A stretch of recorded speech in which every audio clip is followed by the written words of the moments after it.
আদ্দিন হসপিটালের যে লাইসেন্স বাতিল করা হলো, এই হসপিটালের লাইসেন্স বাতিলের আপনারা কি পক্ষে? 2 নম্বর বিষয়, যদি পক্ষে না থাকেন তাহলে সরকারের কাছে আপনারা কি অনুরোধ বা আবেদন করতে পারেন না? 3 নম্বর একটি বিষয় লিখেছেন যে অনেক গরিব মানুষ তো এখান থেকে উপকার পেয়েছে, যদি তারা ভুল করে, যিনি ভুল করেছেন তিনি শাস্তি পাক ব্যক্তি, হসপিটালটাকে তো মুক্তি দেওয়ার উচিত ছিল যাতে করে গরিব মানুষও উপকার পায়। এ ব্যাপারে আপনারা সরকার মহলের কাছে কোনো আবেদন বা নিবেদন করতে পারেন কি না? দেখেন, জাতীয় কোনো ইস্যু তৈরি হলে আলেম ওলামার কাছে একটা ডিমান্ড কিন্তু থাকে যে জাতীয় ইস্যুগুলোতে সরিয়ে যেমন কথা আমরা বলি, তদ্রূপভাবে মানুষের কল্যাণে, মানুষের হিউম্যানিটেরিয়ান কোনো পারপাস যখন ক্রিয়েট হয় তখন সেই জায়গাগুলোতে কথা বলা, এটা কিন্তু একজন খতিবের, একজন বক্তার, একজন ইমামের নৈতিক দায়িত্ব। সেই হিসেবে অনলাইনে এই প্রশ্নটি আমার কাছে পাঠানো হয়েছে। আমি দুটো বিষয় এখানে প্রথমত বলতে চাই। 1 নম্বর বিষয়, শরীরের কোনো একটা জায়গায় যদি ফোড়া ওঠে তাহলে ওই অঙ্গটা কিন্তু আমরা কেটে ফেলাই না, আমরা ফোড়াটার অপারেশন করি বা ফোড়াটাকে নিরসন করার চেষ্টা করি, তাই না? ধরেন মাথার উপরে ফোড়া হয়েছে, আমরা কি মাথা কেটে ফেলছি? না। এখন অন্যায় আদ্দিন হসপিটালে যারা কর্মী ছিলেন, আমি তো এই ঘটনা ঘটার আগেও তো প্রতিবাদ করছিলাম। মানে আমার ছেলেকে নিয়ে গেছিলাম আদ্দিনের ওই যে বসুন্ধরা শাখায়, নিয়ে যাওয়ার পরে দেখলাম যে তার পা কেটে গেছে, ফিনকি মেরে রক্ত বের হয়ে গেছে। আমি বাচ্চাটাকে নিয়ে দৌড়াদৌড়ি করতেছি, তো এত স্লো, আগে রক্ত বন্ধ করবে নাকি আগে টিকিট নিয়ে এখান থেকে ওখানে, ওখান থেকে ওখানে, তো ওর তো আরও ব্লিডিং হচ্ছে। ওরা, আমি রেগে গেছিলাম। আমি যে কথাটা বলতে যাচ্ছি যে কর্মীর দোষের কারণে, ডাক্তারের খামখেয়ালির কারণে, নার্সের খামখেয়ালির কারণে, অথবা নিচের কোনো এই কর্মকর্তাদের খামখেয়ালির কারণে কোনো একটা ঘটনা যদি ঘটে, এই জন্য পুরো প্রতিষ্ঠানকে দায়ী করা যদি হয়, তাহলে বাংলাদেশে অসংখ্য হসপিটাল, অসংখ্য প্রতিষ্ঠান, অসংখ্য অর্গানাইজেশন কিন্তু ধরা খাবে। আপনি ঢাকা মেডিকেলে এমন ঘটনা ঘটেছে না অতীতে? রাজশাহী মেডিকেলে ঘটেছে না? ওই রংপুর মেডিকেলে ঘটেছে না যে ডাক্তারের অবহেলার কারণে অথবা ভুল চিকিৎসার কারণে? এমনও তো ঘটেছে যে দাঁত ব্যথা একটা আর একটা দাঁত তুলে ফেলে দিচ্ছে। এগুলো তো অহরহ ঘটনা ঘটছে। এখন কথা হচ্ছে যে যদি এই ধারাবাহিকতা চলতে থাকে, দেখেন আমরা আইনের শাসনের প্রতি এবং রাষ্ট্রীয় শাস্তি যেগুলো নিয়ে নেওয়া হয় কোনো প্রতিষ্ঠানের ব্যাপারে বা ব্যক্তির ব্যাপারে, সেগুলোর কিন্তু আমরা পক্ষে, কিন্তু বন্ধ করার আবার বিপক্ষে। কারণ কি, 250 টাকায় একজন বিশেষজ্ঞ ডাক্তারের কাছ থেকে চিকিৎসা নেওয়া, এটা কিন্তু একজন সাধারণ মানুষের জন্য খুব হেল্পফুল। ইভেন আমার দুই ছেলে কিন্তু আদ্দিনে হয়েছে। আমার 2 ছেলে, আমার নিজের 2 ছেলেও কিন্তু আদ্দিনে হয়েছে। সেটা আজ থেকে 9 বছর আগের কথা বলতেছি। একজন হয়েছে 8 বছর আগে, একজন হয়েছে 9 বছর আগে। এখন আপনি বলবেন যে আপনি আদ্দিনের পক্ষে বলতেছেন যে আপনার ছেলে হয়েছে এই জন্য। না, বিচার আমিও চাই। যিনি গাফলতি করেছেন, যিনি অন্যায় করেছেন, তার বিচার চাই।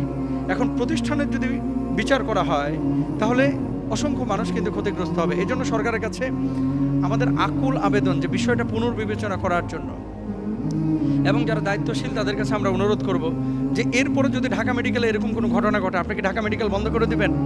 ল্যাবেইডে এমন ঘটনা ঘটেছে অতীতে, এমন বলতে স্বজনরা বলেছে যে তাদের খামখেয়ালির কারণে আমার রোগী মারা গিয়েছে। এভার কেয়ার, স্কয়ার, বড় বড় হসপিটালগুলো সবগুলো কি বন্ধ করে দিবেন? এটা কি সম্ভব? তাহলে বাংলাদেশে হসপিটাল খুঁজে পাওয়া যাবে? বরঞ্চ যেই জায়গাটায় ঝামেলা হয়েছে ওই জায়গাটা কারেকশন করা, ওখানে ডেডিকেশন তৈরি করা, ওই জায়গাটায় হসপিটালকে প্রেশার ক্রিয়েট করা, তাদেরকে একটা সীমারেখা বেঁধে দেওয়া যে এই কয়দিনের মধ্যে তোমাদেরকে এগুলো কারেকশন করতে হবে। এরপরে নিয়মতান্ত্রিকভাবে ওখানে চেয়ারম্যান আপনাদের পক্ষ থেকে একজনকে দেন না, সরকারের পক্ষ থেকে একজন পরিচালক বসান, তো 24 ঘন্টা সিসি ক্যামেরায় তদারকি করেন, তা আপনারা রুলস রেগুলেশন তৈরি করে দেন। তৈরি করার পরেও যদি এরকম কিছু ঘটনা ঘটে, 1বার 2বার আপনার সুযোগ দেওয়ার পরে যে শুধরাচ্ছেন, আপনি তখন ক্যান্সেল করে দেন, লাইসেন্স বাতিল করে দেন। আমরা শাসনের পক্ষে, শাস্তির পক্ষে, তবে বন্ধের পক্ষে না। যারা অপরাধী তাদেরকে শাস্তি দেন। কারণ এখানে 1জন 2জন না, আমি দেখেছি 65,000 ডায়ালিসিসের রোগী এখান থেকে উপকার পেয়েছে। শত না, হাজার হার্টের রোগী। ইভেন আমার বাড়িতে কোনো রোগী যদি আক্রান্ত হয় রোগে, আমি প্রথমেই টান দিয়ে আদ্দিনে নিয়ে চলে যাই। দেখেছেন না, শাইখ আহমদুল্লাহ সাহেবের নানিও কিন্তু ওখানে চিকিৎসা নিচ্ছেন। বড় বড় আলেম, আমার আত্মীয় স্বজন, সাধারণ মানুষ, ডাক্তার, ইঞ্জিনিয়ার, তাদের আত্মীয় স্বজনও কিন্তু এখানে চিকিৎসা নিচ্ছেন। তো এই জায়গাটা আমার কাছে মনে হয় যে আর একটু বিবেচনা করা উচিত। কারণ ভুল কেউ যদি করে থাকে, ভুলটা শুধরানোর যদি মানে অপশন থাকে, শুধরাতে সুযোগ দেওয়া উচিত, যেহেতু তারা ৮০ লক্ষ টাকা করে ক্ষতিপূরণ দেওয়ার ঘোষণা দিয়েছে। ২ নম্বর, যে বাংলাদেশে এরকম হাজার হাজার হসপিটাল আনাচে কানাচে পড়ে আছে, যেগুলোতে এরকম মানুষের মানে অবহেলার কারণে রোগীদের ক্ষতি হচ্ছে। তো এখন একটা রোগীর ক্ষতি হয়েছে কারো গাফলতির কারণে, এই জন্য মালিক পক্ষ বা হসপিটালকে যদি দায়ী করা হয়, তাহলে বাংলাদেশে হয়তো বা সামনে ৫-১০ বছর পর আর কোনো হসপিটাল খুঁজে পাওয়া যাবে না, যদি সবার লাইসেন্স এরকম বাতিল করে দেওয়া হয়। এই জন্য এগুলো আমাদের অনুরোধ, রিকোয়েস্ট, যা আসলে বিবেচনা করা উচিত, আরও বিবেচনা করা উচিত, ভাবা উচিত। আল্লাহ বুঝদান করুক। যে মোহতারাম, আপনারা বলেন মুমিনদেরকে আল্লাহ খুব ভালোবাসে, তো এত কষ্ট কেন দেন আমাদেরকে? দুনিয়ায় কষ্ট, চলাফেরায় কষ্ট, খাবারে কষ্ট, রিস্কে কষ্ট, কেন কষ্ট দেন? আসলেই তো কথা সত্য যে মুমিনরা তো কষ্টের জীবনযাপন করছে, কাফের বেঈমানরা তাদেরকে তো আল্লাহ তাআলা একেবারে ছেড়ে দিয়েছেন। ওই যে একটা আয়াত আছে না, ওয়াদান্নি ওয়াল মুকাদ্দিমিনা উলিন নি'মাতি ওয়া মাহহিলহুম কলিলা। আসলে কাফের বেঈমানদেরকে আল্লাহ তাআলা সামান্য কিছু সুযোগ দিয়েছে পৃথিবী ভোগ করার জন্য, কেন আখিরাতে তাদের কোনো প্রতিদান নেই? নবীজি হাদিসের মধ্যে বলেছেন, আদ-দুনিয়া সিজনুল মুমিন ওয়া জান্নাতুল কাফির। দুনিয়াটা হচ্ছে মুমিনদের জন্য জেলখানা, আর কাফেরদের জন্য হচ্ছে জান্নাতের মতো। এখন কেন আপনাকে আল্লাহ তাআলা কষ্ট দেন? মুমিনরা দুনিয়া ভোগ করুক, এটা আল্লাহ চান না। আল্লাহ কখনো ঈমানের পরীক্ষা এবং ধৈর্যের পরীক্ষার জন্য আল্লাহ সুবহানাহু ওয়া তাআলা কষ্ট দিয়ে থাকেন।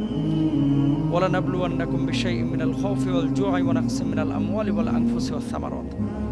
কখনো ক্ষুধার যন্ত্রণা, কখনো প্রাণের বিনাশ, ফসল ফলাদি নষ্টকরণ, এগুলোর মাধ্যমে আল্লাহ তাআলা বান্দাদেরকে পরীক্ষা করেন। সফল কারা? ওয়াবাশশিরিস সাবিরিন। এমত অবস্থায় যারা ধৈর্য ধারণ করে বলে, আল্লাহ আপনি পরীক্ষা নিয়েছেন, আপনার উপরে তো আমরা যেতে পারবো না, আপনার সিদ্ধান্তের বাইরেও যেতে পারবো না, আল্লাহ আমি এতে খুশি আছি, সন্তুষ্ট আছি, আল্লাহ তখন ওই ব্যক্তির ওই পরীক্ষায় তাকে সফল কাম করেন। সুবহানাল্লাহ। ২ নম্বর হচ্ছে গুনাহ বা পাপ মোচন করার জন্য। হাদিসের মধ্যে আছে, মা ইউসিবুল মুসলিমা মিন নাসাবাতিন ওয়ালা ওয়াসাবিন ওয়ালা হামিন ওয়ালা হুজনিন ওয়ালা আদা ওয়ালা গাম্মিন হাত্তা শাওকাতি ইউশাকুহা ইল্লা কাফফারাল্লাহু বিহা মিন খাতায়া। এই দুনিয়ায় যত বিপদ আপদ আল্লাহ দেয়, আপনার প্রত্যেকটা বিপদের কারণে, শাস্তির কারণে, চিন্তার কারণে, দুশ্চিন্তার কারণে আল্লাহ তাআলা আপনার গুনাহ মাফ করে দেন। সুবহানাল্লাহ। এই যে পেরেশানি, আপনার এই পেরেশানির কারণে কিন্তু আল্লাহ তাআলা আপনার গুনাহ মুক্ত করছে। সুবহানাল্লাহ। দেখেন, যদি এটা মনে করেন তাহলে দুনিয়ার কোনো কষ্ট আপনার কষ্ট মনে হবে না। ৩ নাম্বার, মাইয়ুরিদিল্লাহ বিহি খায়রা ইউসিবু মিনহু। নবী সাল্লাল্লাহু আলাইহি ওয়াসাল্লাম বলেছেন, আল্লাহ তাআলা যখন কোনো ব্যক্তির কল্যাণ চান তখন তাকে বিপদে ফেলেন। এই জন্য দেখবেন নামাজ পড়ে কারা বেশি? যারা বিপদে পড়ে বেশি। আর যখন আপনি দুনিয়ায় কোনো বিপদে পড়েন না, তখন আপনি সবচেয়ে বেশি অহংকারী হয়ে যান। বড় দামি কথা কিন্তু। এরপর আল্লাহ সুবহানাহু ওয়া তাআলা কি বলছেন? ওয়ালা নুযিকুন্নাহুম মিনাল আযাবিল আদনা দুনাল আযাবিল আকবারি লাআল্লাহুম ইয়ারজিউন। অনেক সময় আল্লাহ তাআলা এই বিপদ আপদ দেন যাতে করে আল্লাহর পথে আপনি আবার ফিরে আসেন। অনেক মানুষ যখন বিপদে পড়ে নামাজ পড়ে, দিন ফলো করে, যখন বিপদ নেয় তখন আল্লাহকে ভুলে যায়। বোঝাতে পেরেছি? এজন্য যাতে করে আপনি ফিরেন, এজন্য আল্লাহ বিপদ দেন। এরপরে দুনিয়ার নশ্বরতা স্মরণ করিয়ে দেওয়া, যে পৃথিবী একদিন ধ্বংস হয়ে যাবে। ফাইন্না মাআল উসরি ইসরা। সুখের জায়গা কিন্তু আখিরাত, দুনিয়া না। দুনিয়াতে কখনো কষ্ট আসবে, কখনো সুখ আসবে, কখনো আবার সুখ আসবে, আবার কষ্ট আসবে। এটা দুনিয়ার নীতি। ক্ষণস্থায়ী পৃথিবী, এটা ধ্বংস হয়ে যাবে। এটা আল্লাহ তাআলা স্মরণ করিয়ে দেয় এই দুঃখ কষ্টের মাধ্যমে।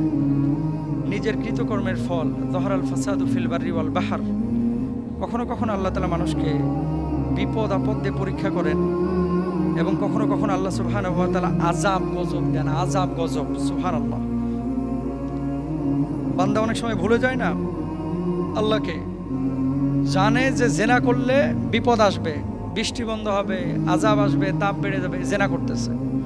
জানে সুদ খাইলে পারিবারিক বরকত নষ্ট হবে, এরপরে সুদ খাচ্ছে। জানে আরেকজনের হক মারা খায় সুখী হওয়া যায় না, তারপরে হক মারতেছে। জানে আরেকজনকে গালমন্দ করলে কবিরা গুনাহ হবে, আযাব আসবে, এরপরে করতেছে। এই জন্য কখনো কখনো আল্লাহ তাআলা মানুষের কৃতকর্মের ফল হিসাবে আল্লাহ তাআলা আযাব গজব দুনিয়ায় পাঠান।